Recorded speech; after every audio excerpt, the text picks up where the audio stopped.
30년을 혼자 일한 고급 가구점 사장이 있습니다. 청소부에서 시작해서 지금은 전국에 15개 매장을 운영하는 여사장이 되었어요. 하지만 그 성공의 대가로 잃어버린 게 하나 있습니다. 바로 남편입니다.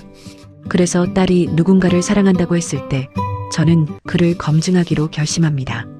그런데 딸의 사위 후보가 배달 기사라는 거였어요. 그리고 그 과정에서 제가 발견한 진실은 제 인생을 송두리째 바꿔놓습니다. 오늘 그 이야기를 들려드릴게요.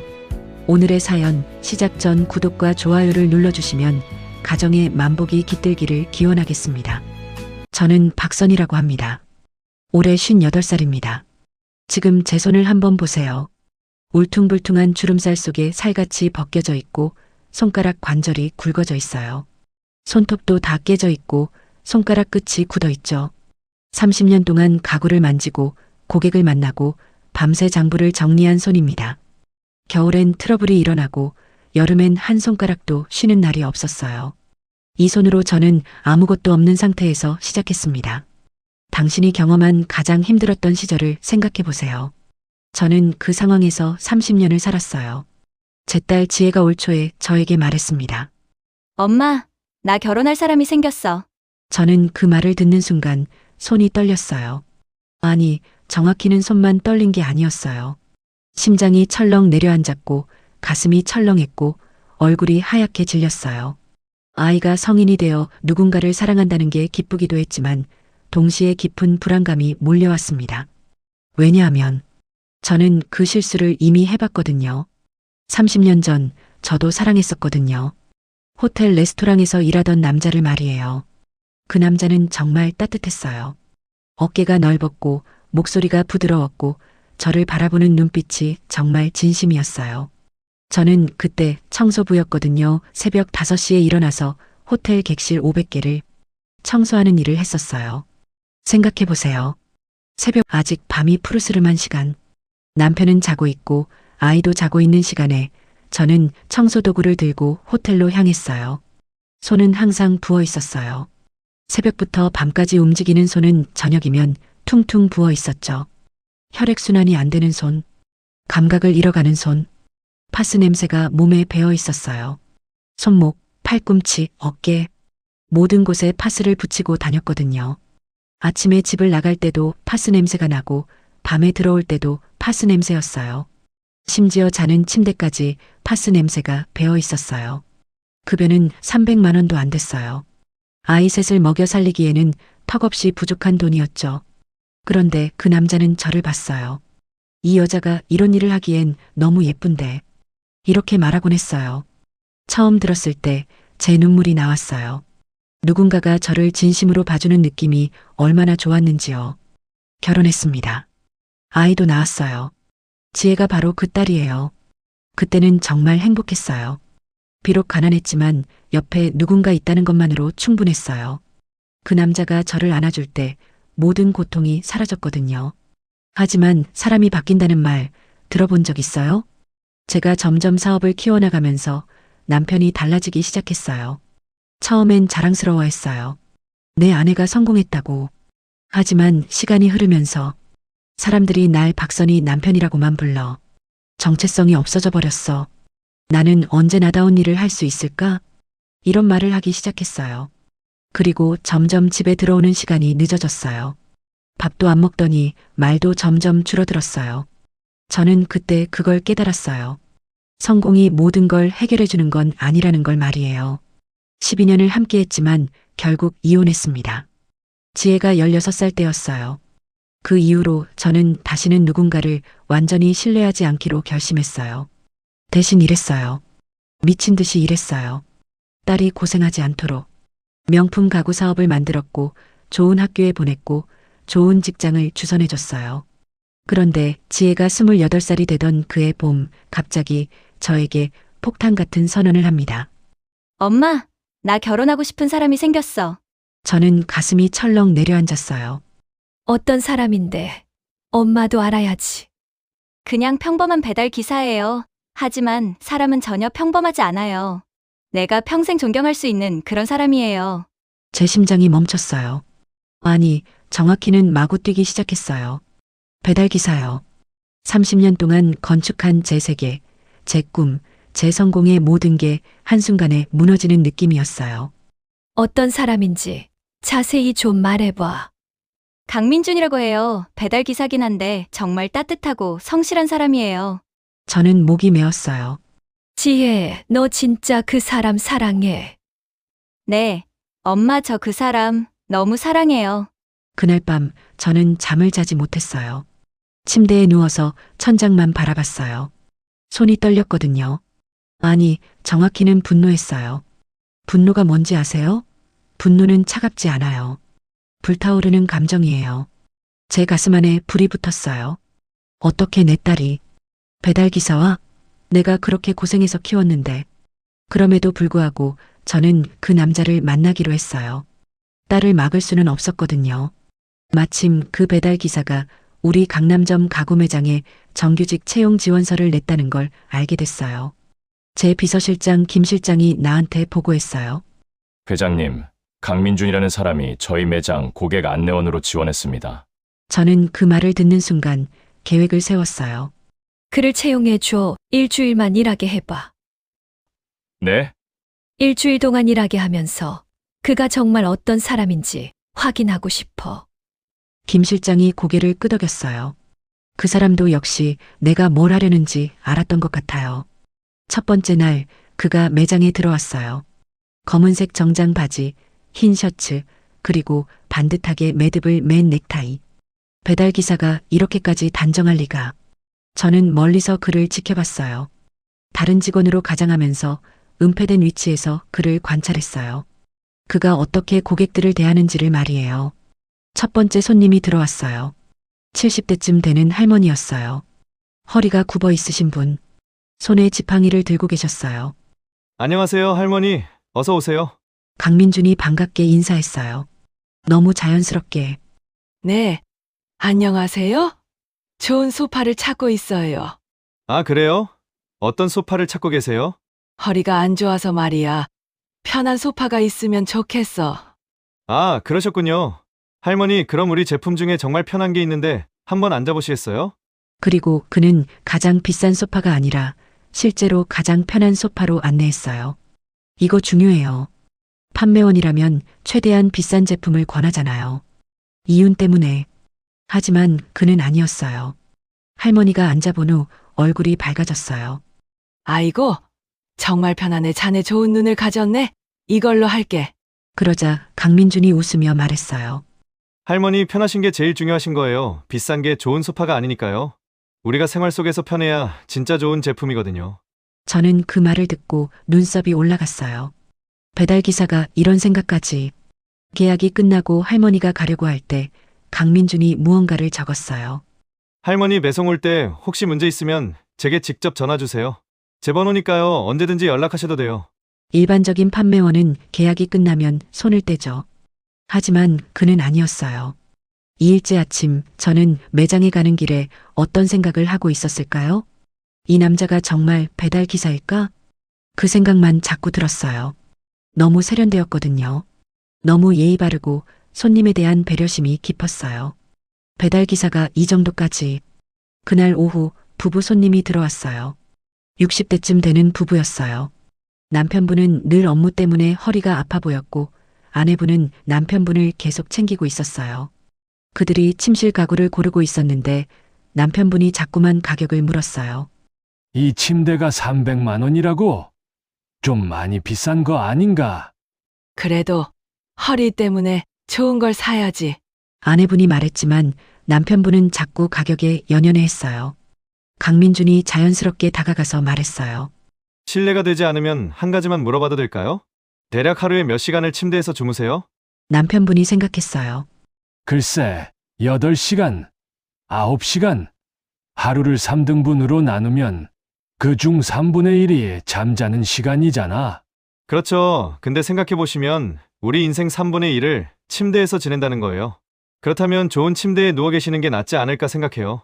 특히 아버지처럼 허리가 안 좋으신 분들은 더욱 그렇고요. 남편분이 놀랐어요.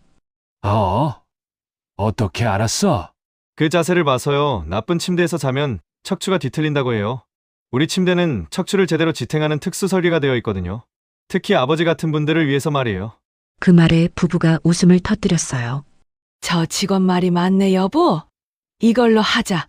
그런데 500만 원이니? 좋아. 건강이 가장 중요하지. 이걸로 하자. 그들은 결국 가장 좋은 침대를 구매했어요. 판매액 500만 원짜리요. 저는 그걸 보고만 있었어요. 입을 다물 수가 없었어요. 그런데 더 놀라운 일이 일어났어요. 그날 저녁 강민준이 제 사무실로 들어왔어요. 회장님, 실례합니다. 오늘 구매하신 부부분들 말인데요. 배송 가서 침대를 설치할 때 혹시 제가 같이 가도 괜찮을까요? 그 아버지분 다리가 불편해 보이셨거든요. 혹시나 해서 제가 있으면 도움이 될까 싶어서요. 저는 그 말을 듣고 입을 다물 수가 없었어요. 일반적인 세일즈 직원이면 계약금만 신경 쓰지. 고객의 건강까지 챙기겠다고 나서는 사람은 드물어요. 이 남자, 혹시 정말 배달 기사가 맞나? 3일째, 저는 강민준의 신원을 조회하기로 결심했어요. 저는 사업을 30년 한 사람이거든요. 이 정도 되면 뭔가 이상한 걸 느낄 줄 알아요. 직관이 생겨요. 제 총무이사 김 실장에게 말했어요. 김 실장 강민준이라는 직원이 있잖아. 그 사람 정보 좀 조사해 줄 수 있어. 김 실장이 고개를 끄덕였어요. 네. 회장님 어디까지 조사할까요? 최대한 모든 정보. 사흘 후 두꺼운 파일이 제 앞에 놓였어요. 강민준의 신상조사서였어요. 저는 천천히 첫 장을 넘겼어요. 생년월일, 학력, 경력, 재산 상황, 가족관계. 모든 게 적혀 있었어요. 그리고 그 첫 줄에 나온 정보가 제 가슴을 철렁 내려앉혔어요. 경찰대학교, 수석 졸업. 저는 그 순간 숨이 멎었어요. 다음 페이지를 넘겼어요. 서울지방경찰청 강력계. 형사로 3년 근무. 검거율이 최상위.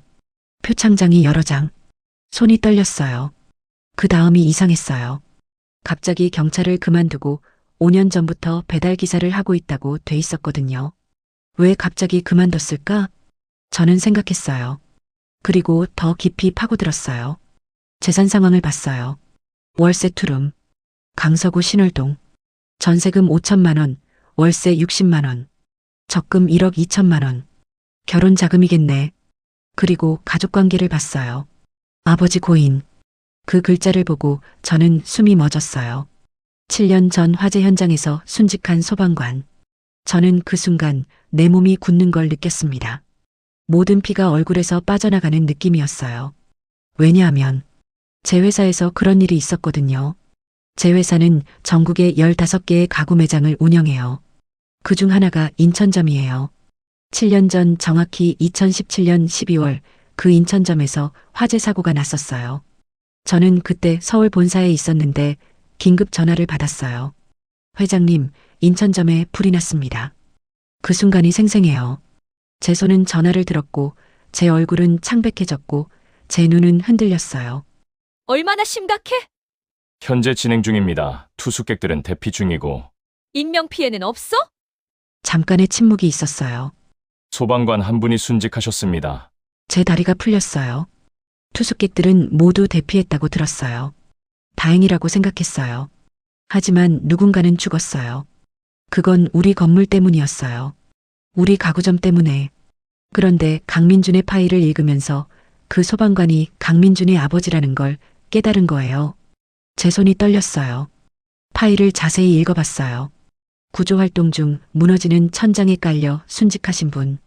강민준이 당시 인근 지역 형사로 활동 중이었고 화재 신고 후 현장에 도착한 첫 경찰로 확인됨. 아버지의 순직 모습을 목격한 것으로 파악됨. 지원 당시 진술 아버지가 마지막으로 지키려던 곳을 제가 지키고 싶다고 말함. 이 문장이 제 가슴을 철렁 내려앉혔어요. 복수인가? 아니면 진짜 그런 마음인가?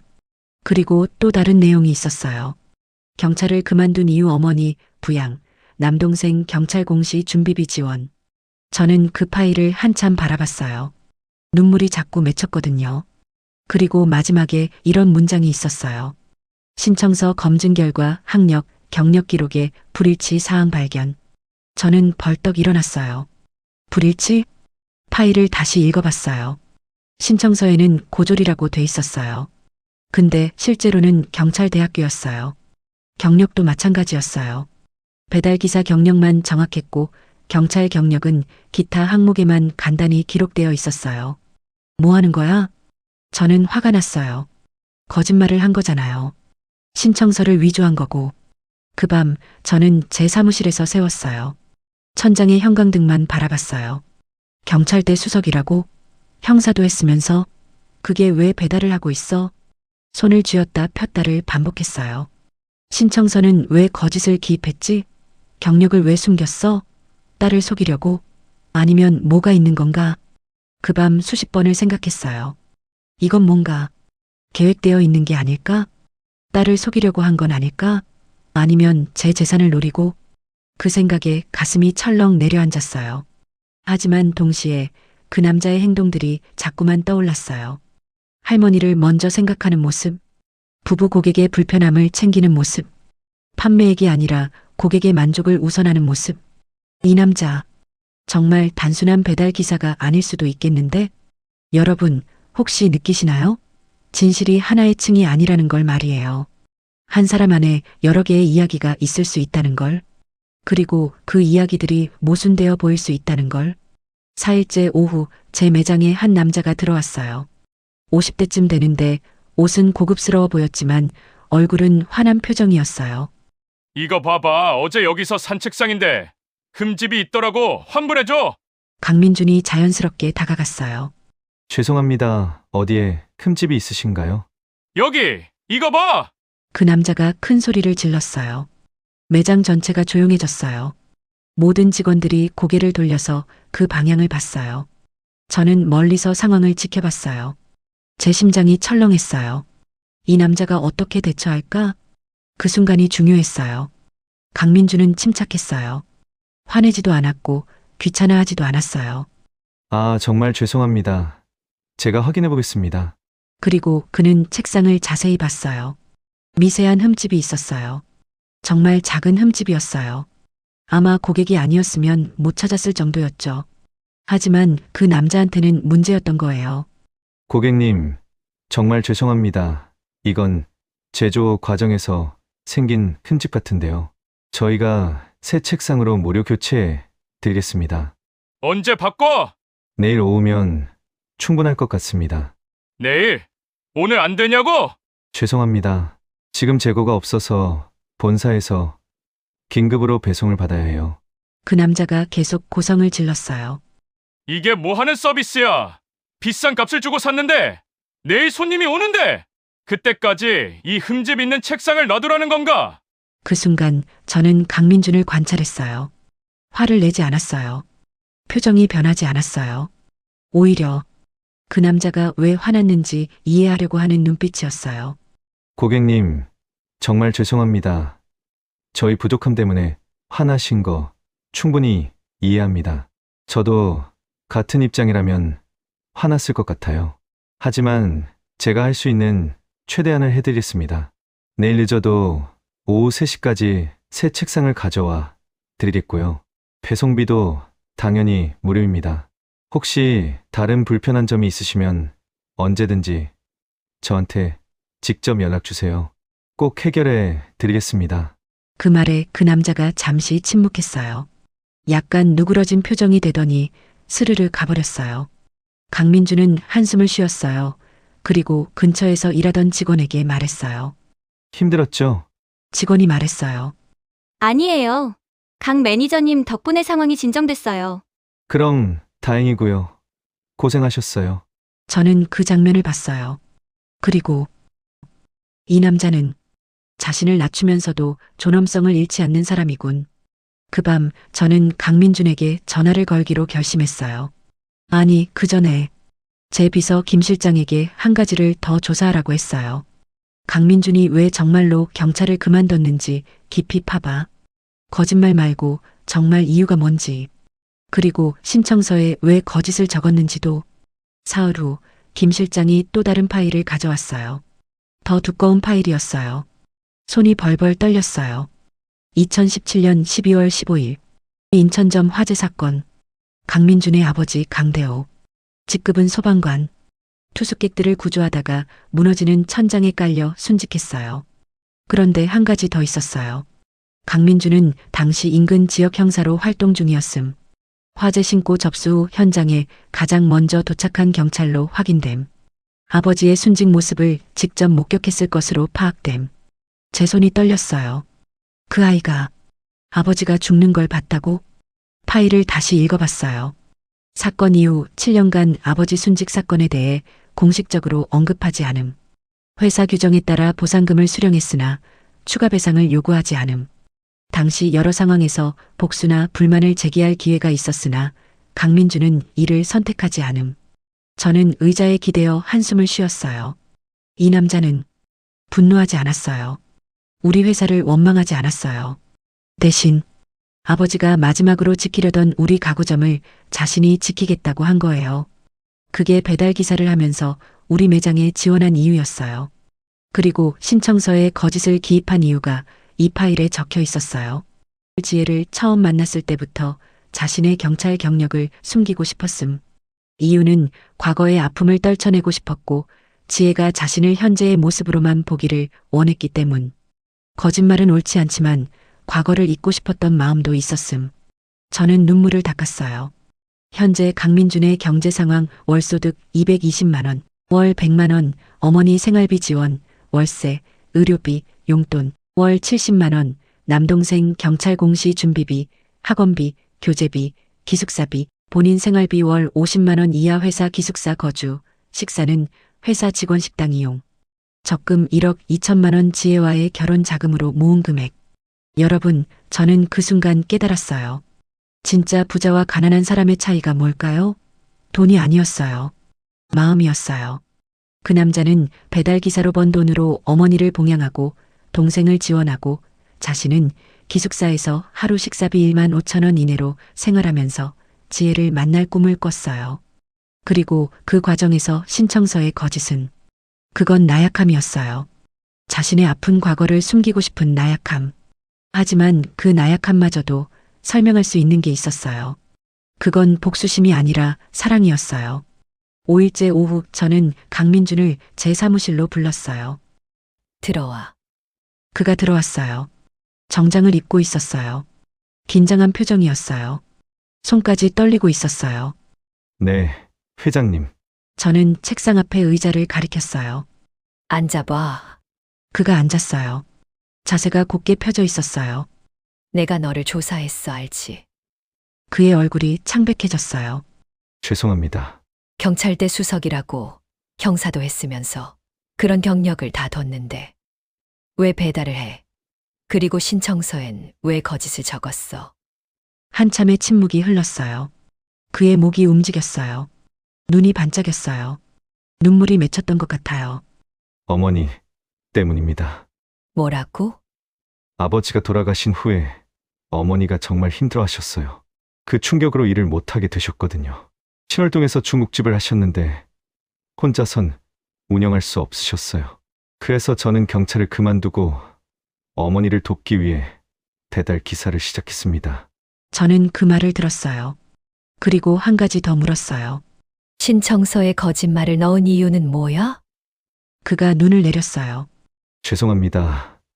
하지만 지혜 씨가 저를 경찰이었던 사람으로 봐주길 원하지 않았어요. 그냥 지금의 저 모습으로만 봐주길 바랐거든요. 과거는 중요하지 않다고 생각했어요. 학력도 경력도 중요하지 않다고요. 중요한 건 지금 여기서 제가 어떤 사람이냐는 것뿐이라고 생각했거든요. 저는 그 말을 듣고 눈물이 나고 있었어요. 아버지가 죽는 걸 봤으면서도 복수하지 않고 우리 회사를 원망하지 않고 대신 우리 회사를 지키겠다고 한 남자.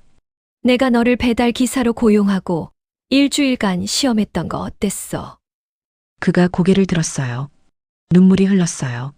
감사합니다. 지혜 씨 어머니께서 저를 믿어주시려고 노력해 주셨다는 게 정말 느껴졌어요. 그리고 저도 제 자신을 다시 한번 보게 됐어요. 좋은 사람이 될 수 있다는 걸 말이에요.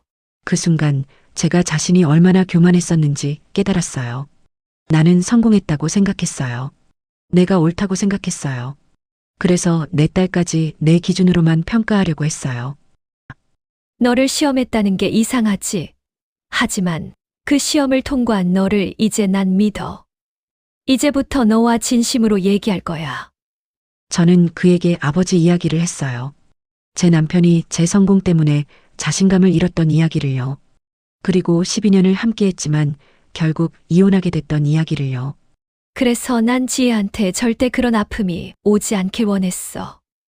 내 성공 때문에 딸이 남자를 잃게 될까봐. 그런데 넌 달랐어. 넌 정말 진짜야. 지혜를 정말 사랑하는 것 같아. 6개월 후 저는 제 매장의 대연회장에서 지혜와 민준의 결혼식을 올렸어요. 오는 사람들은 직원들, 친구들, 그리고 저희 가족들이었어요. 강민준의 어머니도 왔어요. 신월동에서 중국집을 하시는 분. 그분도 새하얀 한복을 입으셨어요. 저는 축사를 시작했어요. 저는 30년을 혼자 일했습니다. 이 손으로 청소부에서 시작해서 여기까지 올라왔어요. 한 번도 누군가에게 손을 잡아달라고 하지 않았어요. 누군가를 완전히 신뢰하지도 않았어요. 하지만 그 과정에서 많은 걸 잃었어요. 사람도 잃었고, 신뢰도 잃었어요. 가족도 잃었어요. 그런데 제 딸이 선택한 남자를 만나면서 깨달았습니다. 진짜 부자가 뭔지를요. 진짜 부자는 돈이 많은 사람이 아니에요. 상처를 받으면서도 남을 원망하지 않는 사람, 힘들어도 다른 사람을 먼저 생각하는 사람. 그런 사람이 진짜 부자라는 걸 깨달았어요. 우리 민준이가 바로 그런 사람입니다. 민준아, 우리 지혜를 행복하게 해줘. 그리고 지혜야, 이제 행복해라. 식장이 조용했어요. 여기저기서 훌쩍거리는 소리가 들렸어요. 그리고 박수가 터져 나왔어요. 신혼 1년 후 지혜가 아이를 낳았어요. 손주였어요. 지금 저는 매주 토요일 양천구의 중국집에 갑니다. 그곳이 강민준의 어머니 가게거든요. 3명이 함께 밥을 먹어요. 지혜, 민준, 그리고 저요. 가끔 손주도 와요. 그리고 가장 놀라운 건 민준이가 이제 사업을 시작했다는 거예요. 어려운 사람들을 위한 소액 대출 회사요. 그 회사에선 신용도 따지지 않아요. 신원조회도 자세히 하지 않아요. 대신 그 사람이 왜 돈이 필요한지 그 이야기를 들어줘요. 어머니를 위해서라면, 형제를 위해서라면, 가족을 위해서라면. 그런 이유들을 이해하고 돕는 회사예요. 제 딸은 그 회사의 이사가 됐어요. 그리고 저는 제 사업의 방향을 바꾸기로 결심했어요. 고급 가구만 파는 게 아니라 어려운 직원들을 위한 의료비 펀드를 만들었어요. 청소부였던 제 과거를 잊지 않으면서 말이에요. 이제 제 직원들이 병에 걸리거나 사고가 나면 제 회사가 병원비를 지원해요. 왜냐하면 저도 그 고통을 알거든요. 새벽 5시에 떨리는 손으로 파스를 붙이면서 병원 갈 돈이 없어 진통제를 먹던 그 시절을 말이에요. 여러분, 저는 지금 58살입니다. 제 손은 여전히 울퉁불퉁해요. 주름도 많고 살갗도 벗겨져 있어요. 하지만 이제 그 손이 남에게 도움을 주는 손이 되길 원해요. 제가 배운 교훈은 이거예요. 사람을 외모로 판단하지 말라는 것. 직업으로 판단하지 말라는 것. 학력으로 판단하지 말라는 것. 진짜 그 사람이 어떤 사람인지는 그 사람이 힘들 때, 누군가를 만났을 때, 그때의 행동에서 드러난다는 거예요. 신청서에 거짓이 있다고 해서 나쁜 사람일까? 아니었어요. 오히려 그 거짓은 과거를 떨쳐내고 싶은 간절함이었어요. 그리고 그 간절함 속엔 사랑이 있었어요. 혹시 여러분의 주변에 평가하기 쉬운 사람이 있으신가요? 그 사람의 말과 행동을 한 번 더 들어봐 주세요. 겉으로는 보이지 않지만 그 속에 숨은 이야기가 있을지도 몰라요. 저를 이렇게 변화시킨 사위, 그리고 제 딸, 그들 덕분에 저는 지금도 매일 성장하고 있어요. 인생은 혼자 하는 게 아니라 함께 하는 거라는 걸 깨달았거든요. 감사합니다. 오늘 제 이야기를 들어주셔서요. 구독과 좋아요, 그리고 댓글로 여러분의 이야기도 들려주세요.